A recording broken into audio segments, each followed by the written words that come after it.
Sabe, quando a gente pensa no Brasil, é fácil imaginar uma coisa só. Mas a verdade é que o Brasil não é um país, são vários mundos, todos dentro da mesma fronteira. E o que dita as regras em cada um desses lugares? Desde a maior floresta tropical do planeta até um semideserto. A resposta, olha, é surpreendentemente simples: o clima. Ele é tipo o arquiteto, sabe? Que desenha a planta baixa de tudo que a gente vai explorar agora. E essa é a grande pergunta que nos guia aqui. Parece um paradoxo, né? Como pode um mesmo país ter a maior floresta tropical do mundo, super úmida, e ao mesmo tempo um semideserto daqueles de sol forte?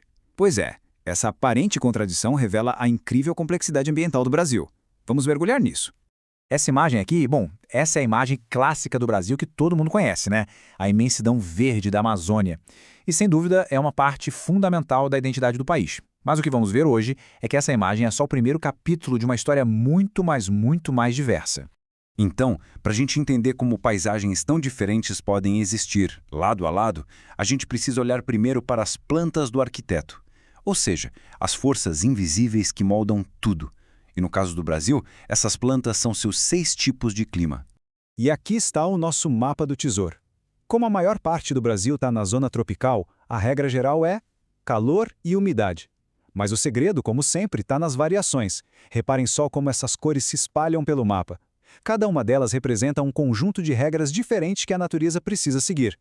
Vamos começar pelos dois extremos para ficar bem claro. Lá no norte, na faixa equatorial, é como se fosse um verão que nunca acaba. Muito calor e chuva o ano inteiro. É isso que alimenta a gigantesca floresta amazônica. Agora, vamos dar um pulo lá para o sul. No clima subtropical, a história é outra. As 4 estações são bem definidas, com invernos que podem ter geada e, sim, acredite, às vezes até neve. Neve no Brasil. Agora, é aqui que a coisa fica interessante. O clima tropical não é uma coisa só. Bem no centro do país, ele é o que a gente chama de tropical típico. Verão chuvoso, inverno seco. Mas aí, se a gente vai para o Nordeste, ele vira o semiárido. Se for para o litoral, a umidade do oceano cria o litorâneo. E se subir as serras do Sudeste, a altitude transforma ele no tropical de altitude. São 4 climas com o mesmo sobrenome, mas com personalidades totalmente diferentes. E só para dar uma ideia da energia que tem na atmosfera de um país tropical, pensem neste número: 50 milhões. Essa é a quantidade de raios que caem no Brasil todo ano. É uma força da natureza colossal, resultado direto da combinação de calor e umidade que gera tempestades gigantescas. Ok, então se os climas são as plantas do arquiteto, a vegetação é o jardim que nasce a partir delas. Agora a gente vai ver como cada um desses climas dá vida a uma paisagem completamente diferente. E aqui é o momento em que tudo faz sentido. Olhem só, à esquerda, o mapa de climas que a gente acabou de ver. À direita, o mapa da vegetação original. A correspondência é impressionante, quase um espelho. Onde o clima é equatorial, nasce a Amazônia. Onde o clima é semiárido, resiste a Caatinga. A relação é direta, é a prova de que o clima literalmente desenha a paisagem. Então, que tal um tour rápido por esse jardim extraordinário?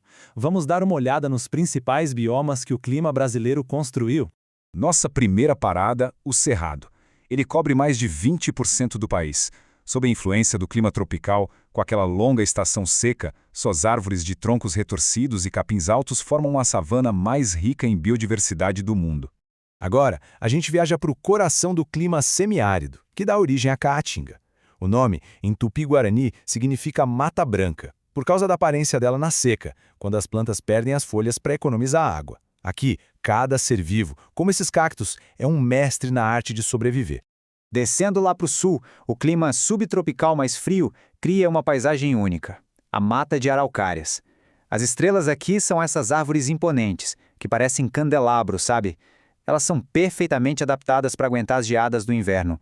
E por último, um lugar que não é governado só pelo clima, mas pelo ritmo das águas: o Pantanal. Na época da chuva, essa planície gigantesca vira um mar de água doce, criando um dos ecossistemas mais ricos e cheios de vida do planeta.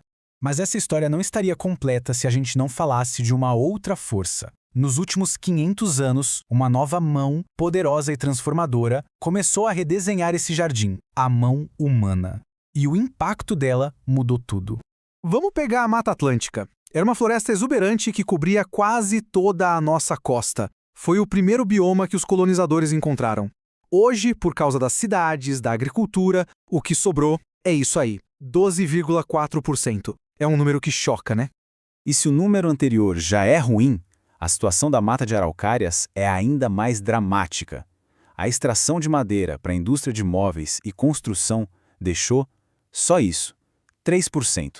Essa imagem aqui mostra a fronteira do desmatamento hoje. A expansão da agropecuária, principalmente na borda da Amazônia, avança sobre a floresta. E ela vai substituindo essa biodiversidade toda por pasto e plantações, deixando para trás cicatrizes como essa, que são vistas até do espaço. Este gráfico aqui coloca tudo em perspectiva. A Amazônia, por ser gigante, ainda tem mais de 80% da sua cobertura original. Mas olhem só o Cerrado e a Mata Atlântica. Os dois já perderam bem mais da metade de suas áreas originais. São mundos inteiros que estão encolhendo. E tudo isso nos traz para uma reflexão final. Depois de entender como esse jardim tão complexo foi criado e também as feridas que ele já sofreu, a grande questão agora é sobre o futuro. Entender como esses mundos foram moldados pelo clima e depois alterados pela ação humana é o primeiro passo. A pergunta que fica agora é: qual vai ser o próximo capítulo? O que o futuro reserva para essa herança natural tão complexa, tão vibrante e insubstituível?